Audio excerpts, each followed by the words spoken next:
जर ग्रामस्थांनी मोठ्या कष्टामधून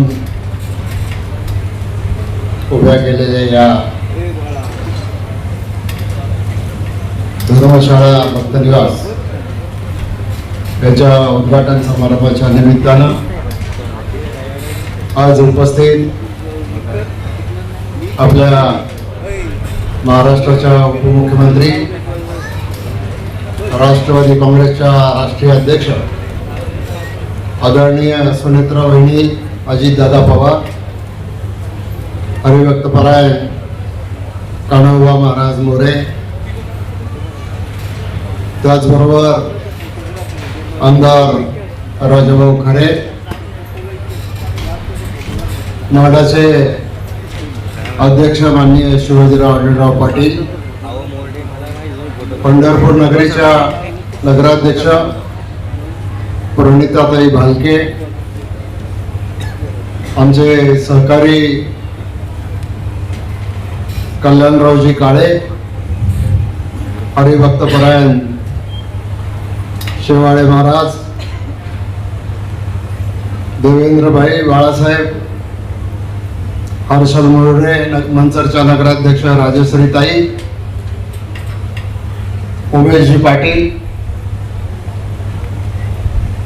मार्केट कमिटीचे सभापती निलेश थोरात, उपनगराध्यक्ष मंचरचे संदीप थोरात, बरीचशी नाव आहेत. मी थोडासा उशीर याच्यासाठी करत होतो की मी हरिभक्तपरायण गैननाथ महाराज औसेकर, जे सहअध्यक्ष आहेत पंढरपूर देवस्थानचे, यांना विनंती केली की तुम्ही जरा 5 मिनिटं येऊन जा. ते येत आहे आणि त्यांचं देखील शुभेच्छा आपल्याला मिळाव्यात ही त्याच्या पाठीमागची भूमिका होती. पण काय हरकत नाही, उशीर झालेला आहे, मला कल्पना आहे. मी आधीच सांगितलं तुम्हाला सगळ्यांना भूक लागली, मलाही लागली. मोरे महाराज सकाळी 9 वाजता आले होते. त्यांनी अतिशय सुंदर असं सुश्राव्य कीर्तन या ठिकाणी केलं आणि आता आदरणीय वहिनींच्या हस्ते हे आपल्या भक्तनिवासचं उद्घाटन या ठिकाणी झालेलं आहे. मी प्रथमतः आदरणीय वहिनी साहेबांना मनापासून धन्यवाद देईन की आपण आज आम्हाला दिलेल्या शब्दाप्रमाणे या कार्यक्रमाला उपस्थित झाला. थोडासा उशीर होत होता, त्यांचा फोन येत होता. मी म्हटलं वहिनी काही काळजी करू नका, तुम्ही या त्यावेळेला कार्यक्रम होईल. त्यामुळं ही आपली सगळी घरचीच लोक आहेत, बरोबर ना? काय हात वर करून सांगा. हा माझं एवढी भूक लागली का, एवढे डपाळे का?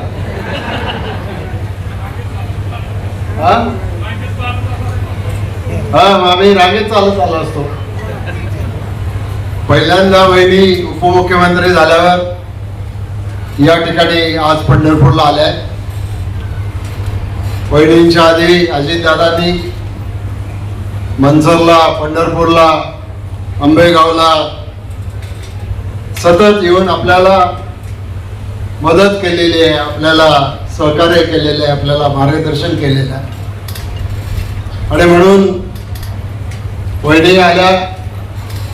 बरेच भेटणारे लोक होते. आधी खरं तर मंदिरात जायचं होतं पांडुरंगाच्या दर्शनाला, पण वहिनी म्हटल्या नको, लोक थांबलेत, आपण आधी इकडे जाऊ आणि मग आपण पांडुरंगाचं दर्शन घेऊ. तिथलं झाल्यावर वहिनी साहेब पांडुरंगाच्या दर्शनाला जाणार आहे. आम्ही दर्शन करून ऑलरेडी आलो, आम्ही परत येऊ. आणि पांडुरंगाकडे एवढीच प्रार्थना आहे की हे महाराष्ट्रामधल्या सगळ्या शेतकऱ्यांच्यावर जे अल्निनोचं जे संकट येऊ पाहतंय, पावसाचा कमीपणा होऊ पाहतंय आणि त्याच्यामधून कदाचित येणारं वर्ष दुष्काळाचं असू शकतं आणि त्याच्यामधून आमची सगळ्यांची सोडवणूक करण्याच्या दृष्टिकोनातून पांडुरंगाला आम्ही सगळेच जण, वहिनी पण विनंती करतील, प्रार्थना करतील, आम्ही पण करून आलो. आणि हा असा सगळा शेतकऱ्यांचा सोहळा आहे. वहिनी साहेब, हे जुन्नर, आंबेगाव, खेड ही सगळ्यांची भूमी जी आहे, ही भूमी छत्रपती शाहू महाराजांची भूमिका आहे. ही भूमी छत्रपती संभाजी राजांच्या बलिदानानं जे वडू तुळापूर आमच्या शिरूर तालुक्यात आहे, त्या भूमीतले हे सगळे लोक आहेत. छत्रपती शिवाजी महाराजांच्या नंतर आपण भीमाशंकर सारखे 12 ज्योतिर्लिंग इथे आहे. अष्टविनायकापैकी काही देवस्थान याच परिसरामध्ये आहे. आणि या परिसराला एक मोठी संतांची परंपरा लाभलेली आहे, समाज सुधारकांची परंपरा लाभलेली आहे. सत्यशोधक समाजाच्यासाठी काम करणारे आमचे मुकुंदरावजी भुजबळ साहेब, माननीय महात्मा ज्योतिराव फुलेंच्या विचारांना पुढे घेऊन जाणारे आमचे सगळ्यांचे मार्गदर्शक, मंचरचे सुपुत्र कैलासवासी किसनरावजी बानखेले साहेब, ज्यांनी 3 वेळेला आमदारकी, खासदारकी त्या ठिकाणी भूषवली, त्या किसनराव बानखेले साहेबांचा देखील आपल्याला आज या ठिकाणी उल्लेख केल्याशिवाय राहता येत नाही. शेवाळे महाराज, मला वाटलं तुमच्याकडून एक उल्लेख राहिला की तुकाराम महाराजांची जी गाथा आहे ती मंचरला, त्याची जी मंचरी दिलेली आहे आणि त्याची प्रत आज देखील मंचरला त्या ठिकाणी उपलब्ध आहे. त्यामुळं तुकोबारायांचा असेल किंवा ज्ञानेश्वर महाराजांचा असेल, हा देहू आळंदीच्या पंढरीचा वारसा आमच्या सगळ्या लोकांना लाभला. आणि म्हणूनच आज आमच्या परिसरामधले हजारो लोक या भक्तीच्या मार्गानं या ठिकाणी जात आहेत. आणि म्हणूनच आमची सगळ्यांची श्रद्धा ही पांडुरंगावर आहे. आता आषाढी जवळ आलेली आहे. वारीला काही दिवसात, मला वाटतं 8 तारखेला देहूवरून पालखी निघेल, आळंदीवरून पालखी निघेल आणि मग आषाढीला या ठिकाणी त्या सगळा जो सोहळा आहे, की ज्या सोहळ्याला हजारो नाही लाखो लोक उपस्थित राहतात, 30-40 लाख लोक उपस्थित राहतात. ऊन, पाणी, वारा कशाची पर्वा या ठिकाणी करत नाही, अनवाणी पायानं चालत राहतात. इथं आल्यावर काही सगळ्यांचं पांडुरंगाचं दर्शन होतच असं नाही. काही लोक नामदेवाच्या पायरीचं दर्शन घेऊन परत जातात, काही लोक मंदिराच्या कळसाचं दर्शन घेऊन परत जातात. पण त्या वारकऱ्याच्या मनामध्ये जी श्रद्धा आहे की मला नामदेवाच्या पायरीचं दर्शन झालं तरी माझा पांडुरंग मला भेटला. आणि हाच पांडुरंगाचा विचार, हा फक्त अध्यात्माचा विचार आहे असं समजायचं काही कारण नाही. कारण मला एक प्रसंग या ठिकाणी सांगितलं पाहिजे. ज्या वेळेला हे जे उजनी धरण आहे, ज्या उजनी धरणामुळे या सगळ्या परिसराला, कल्याणराव, आज तुमचे सगळ्यांचे साखर कारखाने चालत आहेत, आज जी सुबत्ता या परिसराला मिळालेली आहे त्या, आणि मग त्या उजनीमध्ये आमचा इंदापूर, बारामतीचा सुद्धा भाग काही प्रमाणामध्ये त्या ठिकाणी असेल. ज्या वेळेला या उजनी धरणाचं भूमिपूजन झालं त्यावेळेला या महाराष्ट्राचे द्रष्टे नेते कैलासवासी माजी उपप्रधान कैलासवासी यशवंतरावजी चव्हाण साहेब या उजनीच्या भूमिपूजनाला इथं आले. आणि उजनीचं भूमिपूजन करत असताना यशवंतरावजींनी जे भाषण केलं, ते भाषण करताना त्यांनी समोर लाखोंचा समाज होता, पण त्या समाजाला उद्देशून भाषण करण्याच्या ऐवजी त्यांनी पंढरपूरच्या पांडुरंगाला उद्देशून भाषण केलं. थोडक्यामध्ये सांगायचं म्हटलं तर यशवंतरावजी त्यावेळेला म्हणाले होते, हे पांडुरंगा, तुझ्या दारामधून जाणारी भगीरथ ही भीमा गंगा मी या ठिकाणी अडवण्याचं पाप करतोय, पण त्याची तुला मला काय शिक्षा करायची असेल ते कर, पण शेवटी तुझ्या भक्तीसाठी हा मैल चालत येणारा जो वारकरी आहे त्याच्या शेतामध्ये शेती फुलली पाहिजे, त्याच्या शेतामध्ये त्याला पांडुरंगाचं दर्शन झालं पाहिजे. आणि म्हणून मी हे सगळं काम करतोय. हा राजकारण्यांचा विचार जरी असला तरी हा समाजाच्या हिताचा, आणि त्याच्यामुळं अध्यात्म, राजकारण, समाजकारण या गोष्टी काही वेगळ्या आहेत असं काही मानायचं काही कारण नाही. यशवंतरावजींची हीच भूमिका आदरणीय पवार साहेबांनी पुढे चालवली. पवार साहेबांची हीच भूमिका आदरणीय अजितदादांनी पुढे चालवली, आणि आता माननीय सुनेत्रा वहिनी देखील हीच भूमिका घेऊन पुढे चाललेल्या आहेत. आणि म्हणून माझी आपल्या सगळ्यांना विनंती आहे, आता ही आज मंचरचं जरी हे भक्तिनिवास झालेलं असलं तरी आंबेगाव तालुक्यामधल्या, जुन्नर तालुक्यामधल्या, त्या परिसरातल्या अनेक गावाच्या लोकांनी इथे येऊन आपल्या धर्मशाळा म्हणा किंवा वारीला येणाऱ्या लोकांच्या सोयीसाठी अनेक प्रकारच्या सुविधा या ठिकाणी उपलब्ध करून दिलेल्या आहेत. भविष्यात हे करत राहणार आहे.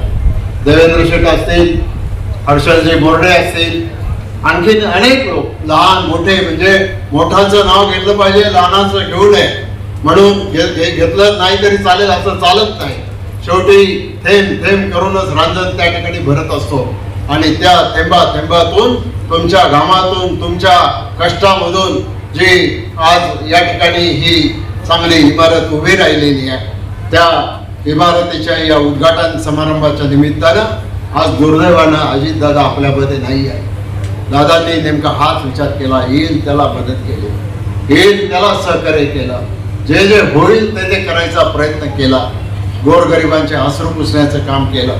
मला देखील या जिल्ह्याचा पालकमंत्री म्हणून काही दिवस काम करण्याची संधी मिळाली, पण करोनामध्ये माझ्या प्रकृतीमुळं मी विनंती केली की मला सोलापूर जिल्ह्याचं पालकमंत्रीपद स्वीकारता पुढे फार करता येणार नाही. त्याच्यानंतर मग दत्तामामा भरणेंना या ठिकाणी पालकमंत्री केलं गेलं, आणि तसं पाहिलं तर हा सोलापूर जिल्हा आहे. या सोलापूर जिल्ह्यामध्ये गेल्या 40-50 वर्षामधला लहान मोठा माणूस, नगराध्यक्ष ताई तुमचे सासरे भगीरथप्पा फाळके, भारत भाऊ फाळके, भारत नाना फाळके आणि भालके, आणि आपले त्यांचे चिरंजीव यांनी देखील आम्ही विधानसभेमध्ये एकत्रित काम केलेलं आहे. पक्षामध्ये आम्ही सगळ्यांनी एकत्रित काम केलेलं आहे. आज राजकारण बदलत असताना गोष्टी घडतात इकडं तिकडं, काही हरकत नाही, पण शेवटी आपल्याला काम करायचं ते समाजासाठी काम करायचं. आमचे आमदार खरे साहेब, आपण आज जरी शिंदे सेनेमध्ये जरी असला तरी सुद्धा आपण समाजाच्या हिताचं काम घेऊन आपण पुढे चाललेलं आहात. आमची त्याला काही हरकत नाही. औसेकर महाराजांचं आगमन झालेलं आहे. मी औसेकर महाराजांना विनंती करेन की आपण व्यासपीठावर यावं, तुमचे सुद्धा 2 शब्द आम्हाला या ठिकाणी ऐकायचे, आणि औसेकर महाराजांच्या नेतृत्वाखाली आज ते देवस्थान, पंढरपूर देवस्थान समितीचे उपाध्यक्ष म्हणून काम करतायत. त्यांच्या नेतृत्वाखाली त्या परिसरामध्ये मोठ्या सुविधा त्या ठिकाणी उभारल्या जातात. या महाराज, या महाराज. आपली तिकडं वहिनी मंदिरात वाट पाहत होते, आपण इकडं आलो आधी, आपण आधी तिकडं जाणार होतो. महाराज या, वरती या. ताई या, ताई पण मंदिराच्या ट्रस्टी आहेत, तिकडे या. त्यामुळं मी आता अधिक बोलत नाही. मी या निमित्तानं मंचरकरांना शुभेच्छा देतो, आणि या आपल्या भक्त निवासमधून अधिकाधिक भक्तीचे मळे फुलावेत अशी प्रार्थना करतो. आणि मी औसेकर महाराजांचा सत्कार करून घ्या, आणि लगेच औसेकर महाराज आपल्याला थोडक्यात शुभेच्छा देतील, आणि मग आदरणीय वहिनी बोलतील. नंतर कार्यक्रम संपेल, मग आपल्या पंक्ती होतील. धन्यवाद साहेब. या कार्यक्रमाचे सहप्रायोजक आहेत Shriram enterprises and CCTV centre, Manchar. घर, कार्यालय, दुकान आणि उद्योगांसाठी आधुनिक सीसीटीव्ही सुरक्षा उपाय. आताच संपर्क करा 89 83 36 98 94.